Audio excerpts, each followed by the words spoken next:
চলার পথে বারবার বিভিন্ন নেগেটিভ মানুষের সঙ্গে আপনার দেখা হবে। এই মানুষগুলো কখনো আপনাকে ডিমোটিভেট করবে, এই মানুষগুলোই কখনো আপনাকে ডিসহার্টেন করবে। এদের কাছ থেকে কখনোই আপনি আপনার সম্পর্কে প্রশংসা খুঁজে পাবেন না। আপনার খুব ঘনিষ্ঠ মানুষ কিন্তু আপনার প্রশংসায় তীব্র জ্বলন এই মানুষগুলির ক্ষেত্রে দেখতে পাওয়া যাবে।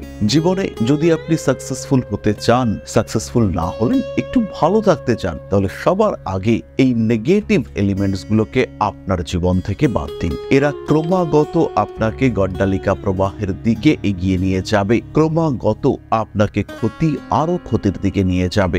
আত্মবিশ্বাস হারিয়ে ফেলবেন আপনি এদের উপস্থিতিতে। এরা নিজেরা ভালো থাকবে এবং নিজেদের ভালো থাকার রসদ বহু সময় আপনার কাছ থেকে শোষণ করবে। আপনি স্যাক্রিফাইস করবেন, ত্যাগ করবেন, আপনি ভাববেন এদেরকে ভালো রাখা উচিত, কিন্তু সেই মানুষগুলি জোকের মতো ক্রমাগত আপনাকে শোষণ করে চলবে।